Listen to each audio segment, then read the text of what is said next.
Coming up on Network Africa, vote counting underway in Liberia's presidential election runoff as citizens await a new president.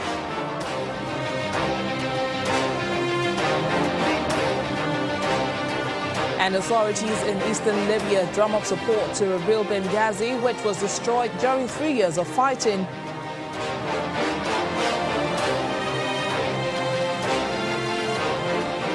Egypt solicits for help for Ethiopia and Sudan to settle their differences over Nile Dam projects.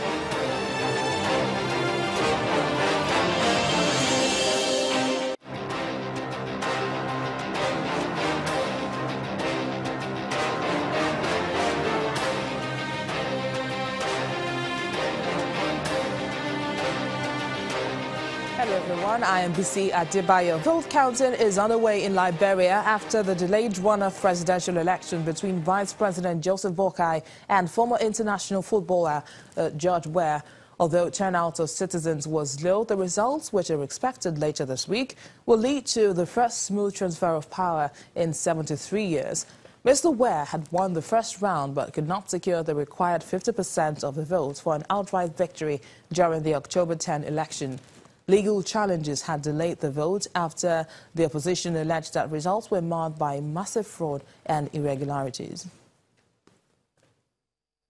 A legal practitioner and African affairs analyst, Ejeta Otuonio, joins us now for more on this. Thanks for coming on the program. Although the counting of the votes are still ongoing, what's your assessment of the election so far? Well, so far the election has been peaceful. It's been adjudged peaceful. And it's also characterized by low turnout. So far, what Africans have been expecting, a peaceful election and a peaceful transition is what is playing out. And Africa is delighted to know that. It's playing out very well. So far, so good. But the social media is awash with reports that George Weah has won. Is this likely to have any implication on the final results? Well, to tell you the truth, the indicators after the October 10 general elections have pretended that George Weah is going to come out clean as the preferred candidate. That's because the larger electorate, that the younger generation, which constitutes about 60% of the electorate, are rooting for George Weah. And also the fact, the tilt of the current administration against the serving vice president is also not helping matters towards swaying the electorate towards Joseph Boakai. So expectedly, we will see that there's going to be a complete shift. Judge Weah is likely going to be elected the president. That's the indication that we're getting from Liberia. The contest between Mr. Boakai and George Weah has been a stop-start exercise beset with legal wranglings. Do you see more legal battles ahead, even after the results are announced? Well, you recall that it was the third place contestant that raised the issue of irregularities that the Supreme Court had to deal with. And so far, the Supreme Court had held that it was not enough to cancel the election. So the run-up was ordered. Even though the Unity Party for Joseph Boakai protested that the Electoral Committee wasn't prepared to do the run-up. But it wasn't going to be delayed for too long.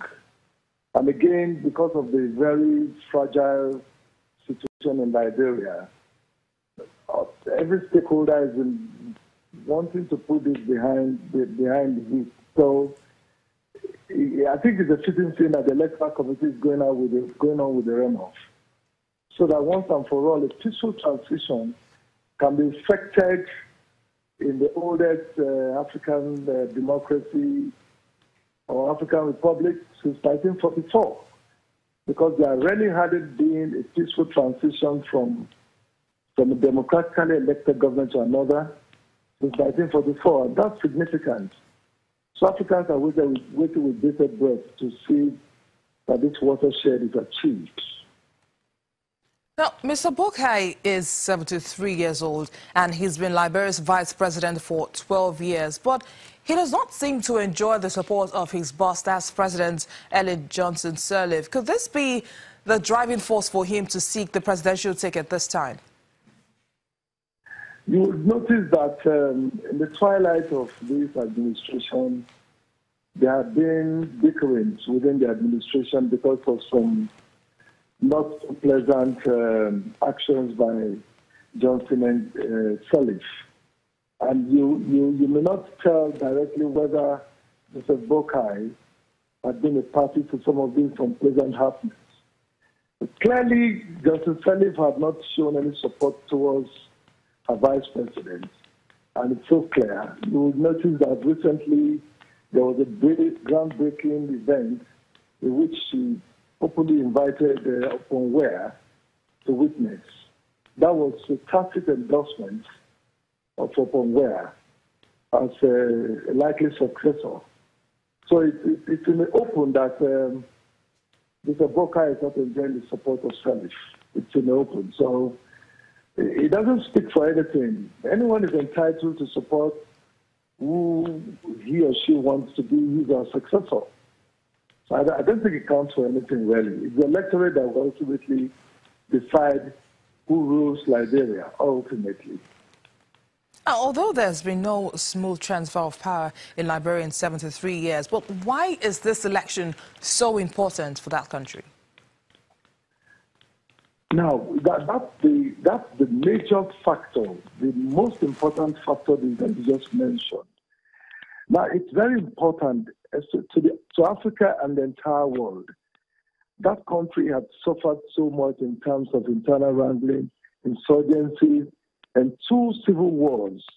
And that country is suffering so much from deprivation and excruciating poverty as we speak. So it is in the interest of Africa, it's in the interest of the international community that the country is put on a good pedestal to begin to experience growth. That's why it's very important that this transition must succeed. It's too important. Africa, importantly, the African sub-region, ECOWAS, has invested so much in terms of material, human, and all whatnot to ensure that that republic did not go under. So nobody's going to watch his or her investment go up in flames. That's the importance of Liberia to the whole of Africa. One last question, Mr. Otonio, before you go. Do you think that the Liberian people would accept the results if it's, irrespective of who emerges winner? I can tell you straight away that the underpinnings of the Liberian environment and the structure do not support any wrangling or any civil war. In fact, the African sub-region is going to work against any form of disturbance in that country. The likelihood is that what we have seen, the peaceful atmosphere in the runoff, the Supreme Court's decision for the runoff to go ahead, and so far we've not heard of any untoward happenings in the counting that is ongoing. I think the elections will be accepted. The elections will be accepted. I don't see Joseph Boakai as someone who is going to take up arms or take up any form of protestations to want to cause trouble in that country. I don't see him as such. I think he's going to throw in the towel. And then the young man of 51 will pray that he'll be able to take the country to the next level that the Liberians are looking up to do. Well, legal practitioner and African affairs analyst Jetta Otonio, thanks for your time.